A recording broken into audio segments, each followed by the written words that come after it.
नमस्कार, मैं हूँ आपके साथ सचिन मेवाड़ और हम बात करने वाले हैं बीए द्वितीय वर्ष का जो एग्ज़ाम हुआ है इतिहास विषय का उसके बारे में। पेपर जो है वो बहुत अच्छा आया था और प्रश्न जो चुने गए थे वो भी काफ़ी बेहतरीन थे। तो एक-एक करके सभी क्वेश्चनों को देखने वाले हैं कि आखिर कैसे क्वेश्चन आए और उनके जो राइट आंसर हैं वो क्या हैं। तो देखिए शुरुआत करते हैं।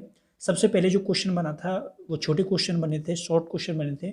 उनमें था कि भारतीय संस्कृति की 2 अनूठी विशेषताओं पर प्रकाश डालिए। देखिए इस यहाँ पर जो है वो डिवाइडेशन किया गया है, यानी कि भारतीय सभ्यता की 2 अनूठी विशेषता बताने के लिए कहा गया है, इनकी अन्य जो कल्चरल जो बातें हैं उनसे अलग। अब देखो भारतीय जो संस्कृति है इसमें जो एक चीज़ है वो आप लोग बचपन से पढ़ते आ रहे होंगे, यहाँ का जो कल्चर है ना वो है अनेकता में एकता। ठीक है। ये एक बहुत अच्छा आपका जवाब हो सकता था इस संदर्भ में। और एक जो भारतीय जो कल्चर की जो विशेषता है वो है वसुधैव कुटुंब की भावना। ठीक है, जातीय एकता। तो ये सारी चीज़ें आप इसमें जोड़ सकते थे, भाषाई एकता। ठीक है, धार्मिक एकता। जो सेकंड जो क्वेश्चन किया है वो पूछा है निर्वाण को परिभाषित कीजिए, वो मोक्ष से संबंधित है, बहुत ही सामान्य सा प्रश्न रहा है। तीसरा जो क्वेश्चन बना था वो बना था 4 प्रसिद्ध स्तूपों के नाम लिखिए। ठीक है, ये बहुत अच्छा क्वेश्चन जो है वो यहाँ से पूछा गया। तो मैं आप लोगों को बता देता हूँ कि जो 4 स्तूप जो रहे हैं, अब आप लोग सांची के स्तूप के बारे में तो मुझे नहीं लगता कि ऐसा कोई होगा जिसने नहीं सुना होगा। इसके अलावा पावागढ़ का है, वैशाली का है, कपिलवस्तु का है, राजगृह का है, महाबोधि का है। ठीक है, तो बहुत स्तूप हैं बौद्ध से जुड़े हुए। अगला जो आया है वो क्वेश्चन पूछा था शैव मत के किन्हीं 2 संप्रदायों के नाम लिखिए। ठीक है, अब शैव धर्म के बहुत सारे संप्रदाय हैं। आपने पाशुपत संप्रदाय के बारे में सुना होगा, काल दमन संप्रदाय के बारे में सुना होगा, नाथ संप्रदाय के बारे में सुना होगा, शक्ति संप्रदाय, नाग संप्रदाय। ठीक है, तो बहुत सारे संप्रदाय जो है वो भगवान शिव से संबंधित हैं। यहाँ पर जो अगला पूछा है वो गांधार कला की विशेषताएं पूछी हैं कि जो गांधार कला है उसका क्या रहा है। तो देखिए जो गांधार कला है उसके अंदर ऊंचे परकोटे पर जो निर्माण है वो किए जाते हैं। तस्तरीनुमा निर्माण कार्य शामिल होते हैं इसमें। उत्तर भारत की जो नागर शैली है और जो पश्चिमी शैली है उसका असर इस शैली में देखने को मिलता है। अगला क्वेश्चन पूछा था नियोग प्रथा क्या है, तो ये मैंने बताया था। ये क्वेश्चन बनता है आपका रामायण काल से बनता है। नियोग प्रथा होता है कि पुत्र प्राप्ति के लिए कोई स्त्री होती है, उसके पति की मृत्यु हो जाती है तो वो अपने जो देवर होता है या किसी अन्य पुरुष के साथ क्या है शारीरिक संबंध बना सकती है। अगला जो होता है वो रथ मंडप से पूछा गया है। तो ये साउथ से क्वेश्चन बना है। दक्षिणी भारत के इतिहास से क्वेश्चन पूछा गया है जहाँ पर रथ मंडप के अंदर क्या होता है। मैंने आप लोगों को बताया था विजयनगर साम्राज्य जब हम पढ़ रहे थे तो वहाँ पर ये क्वेश्चन आया था कि रथ मंडप, तो ये जो है निर्माण शैली से संबंधित है, विजयनगर साम्राज्य से संबंधित है। इसके अंदर आप लोगों ने पढ़ा था अर्जुन मंडप, रथ मंडप, युधिष्ठिर मंडप, नकुल मंडप, तो ये उससे संबंधित है। अगला जो क्वेश्चन आता है वो अजंता चित्रों की 2 विशेषताएं बताइए। ठीक है, तो जैन शैली का प्रभाव इनके अंतर्गत मिलता है, दक्षिणी शैली का प्रभाव इनके अंतर्गत मिलता है। दूसरा जो है चित्रों को उकेरा गया है।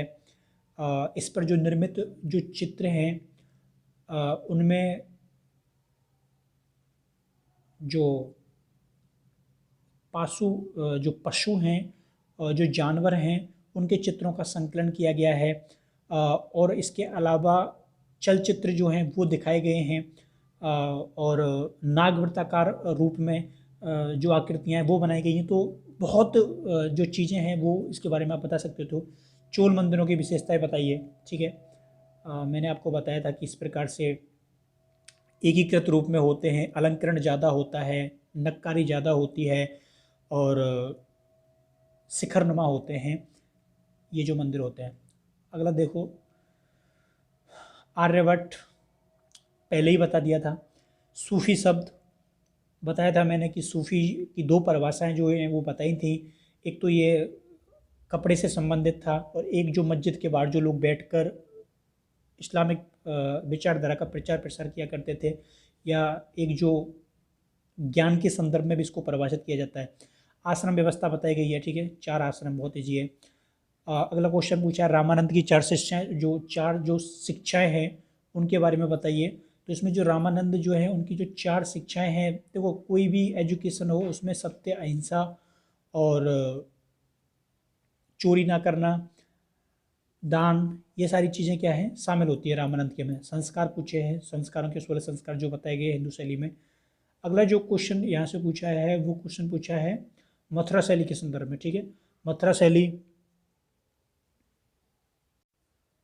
तो मथुरा शैली के बारे में पूछा है, मथुरा कला के बारे में पूछा है। इसमें आप लोगों को जो बुद्ध की जो प्रतिमा है ना वो मिली है, तो बिल्कुल नागर शैली और ये दोनों क्या करती है, मैच खाती है। अमरावती कला शैली, द्रविड़ शैली के को परिभाषित कर सकते थे यहाँ पे तुम।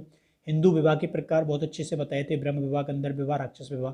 ठीक है, नालंदा विश्वविद्यालय जो है वो, नालंदा विश्वविद्यालय के बारे में मैंने आपको बताया था बहुत अच्छे से कि कुमार गुप्त के समय इसका निर्माण जो है वो बिहार में किया गया था।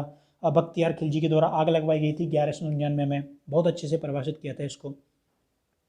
नेक्स्ट क्वेश्चन जो बना था वो पल्लव शैली के संदर्भ में बना था। अब देखो आप इसको परिभाषित कैसे करते हो।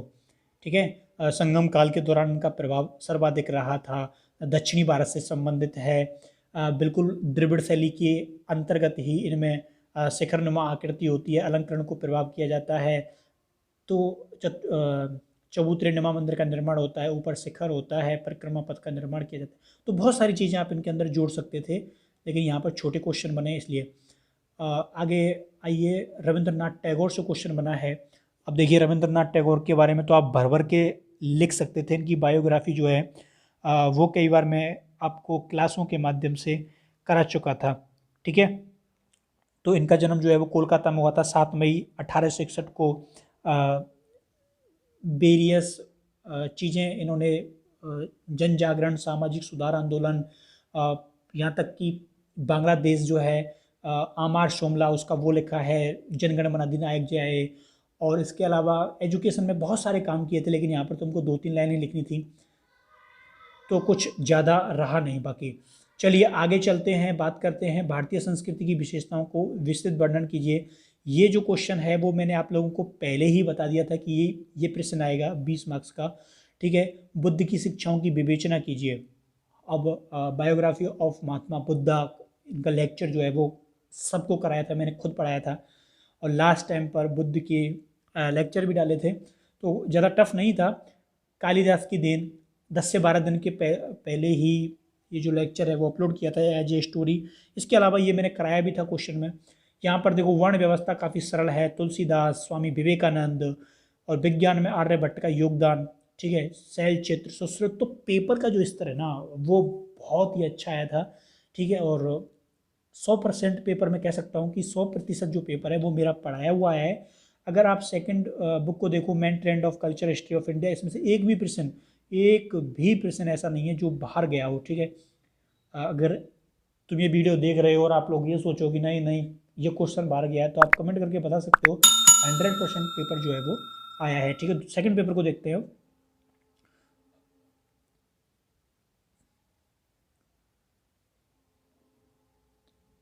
चलिए 1 मिनट। अब देखो सेकंड पेपर जो है ये आपके सामने है। तो इसमें जो क्वेश्चन बना है सबसे पहले ये पूछा है कि तारिक उल हिंद के लेखक कौन है। अब देखो तारिक उल हिंद के लेखक हजारों बार बताए थे कि अल रूनी के द्वारा ये जो किताब है वो लिखित है। तो छोटे छोटे क्वेश्चन आए हैं। गुलाम वंश के पहले शासक का नाम है क्या है, अजमेर के किस चौहान शासक को राय पिथौरा पृथ्वीराज जानते हो, फिरोज तुगलक के द्वारा बसाए गए 4 नगरों के नाम लिखिए। 200-300 शहर बसाए थे इन्होंने। आप हिसार लिख देते, आप फतेहाबाद लिख देते, आप फिरोजपुर लिख देते, आप जौनपुर लिख देते, आप फिरोजपुर पंजाब लिख देते। तो वेरियस शहर जो बसाए गए थे। तराइन के प्रथम युद्ध कब और किसके मध्य हुआ था, गौरी 1191 में, सबको मालूम है। विजयनगर साम्राज्य पर शासन करने वाला अंतिम शासक जो है वो कौन था। ठीक है, ये क्वेश्चन ठीक अच्छा बना था। श्रीरंग तृतीय जो है वो अंतिम शासक था। और बाकी का ये पूछा है तैमूर कहाँ का शासक था, तो मध्य एशिया का शासक था, जहाँ पूरे मध्य एशिया बहुत बड़ा क्षेत्र इसके अधीन था। कजाकिस्तान के जो एरिया हैं वो इसके अधीन थे। किस शासक ने डाक व्यवस्था की नींव रखी थी। ठीक है, तो अलाउद्दीन खिलजी। डाक व्यवस्था को संगठित या नियंत्रित या उसका विकास जो है वो तुगलक काल में होता है, फिरोज शाह तुगलक और मोहम्मद बिन तुगलक के समय पर। कुतुब मीनार किस शासक के काल में पूर्ण हुआ था? ठीक है, ये बहुत अच्छा क्वेश्चन बना है। तो इल्तुतमिश के समय जो ये है वो पूर्ण हुआ था और फिरोज शाह तुगलक ने इसका पुनर्निर्माण किया था। ठीक है, तो इल्तुतमिश के समय पर पूर्ण हुआ था, फिरोज शाह तुगलक ने इसका पुनर्निर्माण किया था। अगला पूछा है मुमताज महल का असली नाम जो है वो क्या था? ठीक है, तो अर्जुमंद बानो बेगम जो है वो उनका रियली नाम था, असली नाम था। फिर उसके बाद बलबन का राजस्व सिद्धांत कोई कितनी बार कराया था मैंने क्लास के अंदर? ये बलबन का राजस्व सिद्धांत बताया भी था, एक बार ऑफलाइन भी करा दिया, एक बार ऑनलाइन भी करवा दिया। एकता प्रणाली को समझाइए, ठीक है, वेरियस बार कराई है मैंने कि जमीन के बदले सैनिकों को जो प्रणाली, सेकेंड ईयर के अंदर भी ये क्वेश्चन बना था। फिरोज तुगलक की जो दास प्रथा है इसको समझाइए। फिरोज तुगलक के द्वारा दास प्रथा के रूप में सबसे ज़्यादा जो दासों का जो संग्रह किया था इसके द्वारा किया गया था। बुजुर्ग होने पर उनको निकाल दिया करता था, वेरियस उनके बीच में कामों का निर्धारण कर दिया करता था कि किसको क्या वर्क करना है। अलाउद्दीन खिलजी की बाजार नियंत्रण व्यवस्था बहुत बार कराई है मैंने, ये बहुत बार लिखाया है कि दिल्ली के आसपास जो है वो बाकी के लोगों को बसाया था। खाने की चीज़ें हैं जो आम चीज़ें थी, ज़रूरत की चीज़ें थी, उनके मूल्यों का निर्धारण किया गया था। विजयनगर साम्राज्य के पतन के जो कारण हैं वो आपसी संघर्ष, कमजोर उत्तराधिकारी, ठीक है, तो ये सारी चीज़ें रही। महमूद गवा की उपलब्धियों के बारे में बताइए। महमूद गवा बहमनी साम्राज्य से संबंधित है, बहुत अच्छा शासक हुआ था, लास्ट में प्रधानमंत्री के रूप में कार्य किया था, इसको लास्ट में मरवा दिया जाता है। दीवाने रसातल, ठीक है, ये एक अच्छा क्वेश्चन बना है और ये क्वेश्चन मेरे से पूछा भी था क्लास में, मेरे बच्चे को याद तो नहीं आ रहा, लेकिन जब लास्ट टाइम चल रहा था तो किसी बच्चे ने बोर्ड पर मेरे से 2-3 क्वेश्चन किए थे, तो उनमें से ये था दीवाने रसातल क्या है? ठीक है, तो दीवाने जो रसातल होता है ये पत्र व्यवहार या विदेशी मामले या राजदूतों की नियुक्ति से संबंधित डिपार्टमेंट है जो होता था। अष्टप्रधान के बारे में बताइए। शिवाजी के बारे में वीडियो डाल रहा था मैं अभी कुछ 4-5 दिन पहले ही, और मैंने ग्रुप में पोस्ट करके लिखा था कि ये देख जाना, ठीक है। तो अष्टप्रधान शिवाजी से संबंधित है, उसके मंत्रिमंडल से संबंधित है। पानीपत के प्रथम युद्ध का महत्व बताइए, काफ़ी इजी क्वेश्चन है ये रहा है। भक्ति आंदोलन में नानक के योगदान के बारे में बताइए, भक्ति आंदोलन बहुत अच्छे से कराया था। अलाउद्दीन खिलजी के विजय अभियानों को बताइए, कह के लिखवाया था मैंने कि मैंने ये कहा था कि क्वेश्चन राइटिंग करते रहो, और जिन बच्चों ने इसको लिखा था तो उनकी तो चांदी हो गई, 20 नंबर कहीं नहीं कटने वाले। मोहम्मद बिन तुगलक की योजनाओं का वर्णन कीजिए असफलता के कारण, तो राजधानी परिवर्तन, बकवास कार्य किए थे इसने लाइट टाइम पर, मुद्रा स्फूर्ति, दुआब क्षेत्रों के जो द्विवर्षीय जो वृद्धि दर था उसमें विकास, उसमें वृद्धि की थी। अकबरों की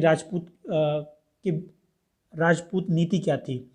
मुझे याद नहीं, पर पता नहीं, अभी एग्ज़ाम से जस्ट सुबह ही एग्ज़ाम था तुम्हारा, उससे सुबह ही मॉर्निंग में एक क्वेश्चन किसी बच्चे ने किया था, सर इसमें लिखना क्या है? ठीक है, तो मैंने बताया था उसको। नूरजहाँ की मुगल प्रशासन पर प्रभाव बताइए, बहुत अच्छे से कराया था। मुगल काल में सांस्कृतिक समन्वय, ठीक है, कल्चरल चीज़ें बतानी थी। ये क्वेश्चन सल्तनत कालीन मुगल काल के दौरान जो मैंने एक लेक्चर डाला था, अभी 10 से 12 दिन पहले ही ये लेक्चर डाले थे। सल्तनत काल में स्थापत्य कला का वर्णन कीजिए, ये भी लेक्चर जो है मैंने अभी 10 से 12 दिन पहले डाला था यूट्यूब पर, अब भी अपलोड है ये लेक्चर। तो पेपर बहुत अच्छा आया है, आप लोगों ने अगर सही से फॉलो किया है हिस्ट्री को जो आपको बताया था, तो मुझे नहीं लगता कि किसी बच्चे का पेपर ऐसा गया होगा नहीं नहीं हमारा पेपर तो बिगड़ गया, बहुत बकवास रहा। तो बहुत अच्छा पेपर आया है और मैं उम्मीद करता हूँ तुम्हारे मार्क्स भी बहुत अच्छे आने चाहिए। और बाकी आपका रिजल्ट जो है वो बताएगा कि किसने क्या किया था। देखो, जब भी मैं ये पेपर देख रहा था तो जैसे जैसे मैं क्वेश्चन लिख रहा था तो मुझे क्लास जो है ना वो बिल्कुल स्पष्ट होती जा रही थी कि ये क्लास मैंने तब कराई थी। और वास्तव में हमने काफ़ी मेहनत की थी इसके पीछे, बहुत लंबा जो है वो रहा था। अब वो आपकी ओर से है कि किसका क्या फीडबैक रहेगा, ठीक है, हमारा काम होता है वर्क कराना, ठीक है। अब बाकी आपका रिजल्ट बताएगा, तो यहाँ तक किसी भी बच्चे को कोई कन्फ्यूज़न नहीं होना चाहिए। जो पेपर कराया था वो 100% आया है, ठीक है। मैं ये नहीं कहूँगा कि 96% आया है, मैं ये कहूँगा 100% आया है। कोई भी बच्चा चाहे तो वो ऑब्जेक्शन लगा सकता है कि नहीं नहीं सर ये क्वेश्चन जो है वो आपका कराया हुआ नहीं आया। तो चलिए, उम्मीद है आपके जो पेपर हैं वो अच्छे गए होंगे, और बाकी आपका रिजल्ट आपको बताएगा। तो मिलते हैं नेक्स्ट लेक्चर में जब भी कभी बनेगा। थैंक यू, धन्यवाद, बाय बाय, टेक केयर।